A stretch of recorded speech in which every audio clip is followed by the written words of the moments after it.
the vast group in the middle who've had this thing, who didn't end up in hospital, or worse. Have you had coronavirus? What was it like? Let's go to Gary. Gary, good morning to you. Good morning, John. You've had a positive test in November, Gary, is that right? Yes, November the 4th. Blimey, you remember? Yes, I remember it well. You live in Bradley Stoke. Do you have a family, or do you share the house, or were you on your own? Live with my wife. Did she get it? My wife. No, that's the strangest thing. I caught the virus on the Thursday the 29th of October at an MOT station at 2:30. I didn't have any symptoms at all until Monday evening when I felt unwell, had diarrhea, temperature, achy legs. I thought it was food poisoning. It was only when my temperature went to 38.2. Wife said, why don't we book a test just to be sure? Went and had the test at the French campus. Wednesday, the results come back. I was positive. She was negative. We had to isolate from each other. So I slept in one bedroom, her in the other, separate showers. And amazingly, she never caught it.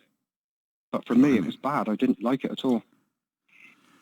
Now, diarrhea, and we're talking about this on the radio. It's not a very nice thing. But I actually make no apologies for talking about this, because people need to understand what's going on, and they need to hear your story, because these are the voices we don't hear. We hear of the harrowing. And if anybody watched the news at 10 last night, Clive Myrie's report from that hospital in London, my goodness me. But your story is just as valid. Diarrhea is not one of those things you normally associate. It's the loss of taste and smell. It's the high temperature. It's the persistent cough. Did you have any of those?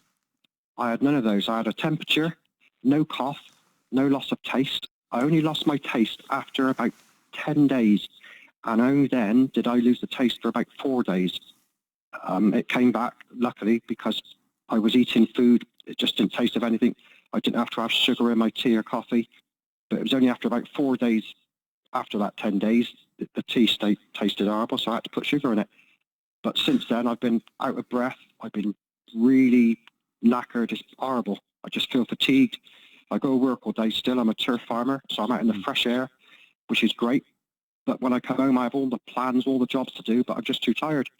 I've been to the chemist, and he said it's long COVID. Which, of course, is a lot of research has been done, in fact, not very far away from you, at Southmead Hospital. I've got another strange symptom. I've asked lots of people as well. Go on. All my teeth are hurting. I've been to the dentist twice. I had 4 x-rays. Nothing wrong with my teeth. Nothing wrong with my gums. Just all my teeth are super sensitive. If I have a cucumber sandwich with a cup of tea, that's one of the hardest things to eat, hot and cold.